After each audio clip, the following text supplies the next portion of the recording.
விடிய விடிய தூங்காமல் 2 மணிக்கெலாம் கிளம்பி 70 கிலோமீட்டர் பைக் ரைட் ஸ்டார்ட் பண்ணோம். எதுக்கு தெரியுமா? ஒரு பியூட்டிஃபுல் சன்ரைஸ்க்காக.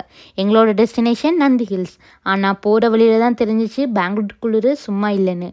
நார்மலாக சும்மா ஒரு சட்டை மட்டும் போட்டுட்டு வீராப்பா கிளம்பியாச்சு. ஆனால் கொஞ்ச நேரத்தில் கையெல்லாம் நடுங்க ஆரம்பிச்சிடுச்சு. பார்த்தீங்களா, வாயிலேருந்து ஸ்மோக் வருது. அவ்வளோ குளிர் தாங்க முடியாமல் நடுவில் டீ ஸ்டாப் பண்ணிவிட்டு ஃபைனலி நந்தி ஹில்ஸ் ரீச் ஆகிட்டோம். ஃபைனலி நாங்கள் வெயிட் பண்ண அந்த மொமெண்ட் வந்துச்சு. சன்ரைஸ் பார்த்த அந்த ஃபியூ செகண்ட்ஸில் தான் புரிஞ்சிச்சு ஏன் 2 மணிக்கு கிளம்புனது இவ்வளோ ஒருத்துன்னு. மெல்ல மெல்ல சன்ரைஸ் ஆகிற சீன், க்ளவுட்ஸ் மேலே படுற அந்த கோல்டன் லைட், ஹானஸ்ட்லி வேறு லெவல் ஃபீலிங்க. அங்கே இருந்த எல்லாரும் சைலண்டாக அந்த வியூவை என்ஜாய் பண்ணிட்டு இருந்தாங்க. கேமராவில் கேப்சர் பண்ணாலும் டைரெக்டாக பார்க்குற ஃபீலுக்கு அது ஈக்குவல் இல்லை. கொஞ்ச நேரம் அந்த நேச்சரை என்ஜாய் பண்ணிவிட்டு ஃபோட்டோஸ் எடுத்துகிட்டு வியூஸ் எல்லாம் ரசிச்சுட்டு அப்படியே கிளம்பியாச்சுங்க. அதுக்கப்புறம் பிரேக்ஃபாஸ்ட் முடிச்சுட்டு எங்கள் நெக்ஸ்ட் டெஸ்டினேஷனுக்கு கிளம்பியாச்சு. அதுதான் ஒரு 1000 இயர்ஸ் ஓல்டு சிவன் டெம்பிளுங்க.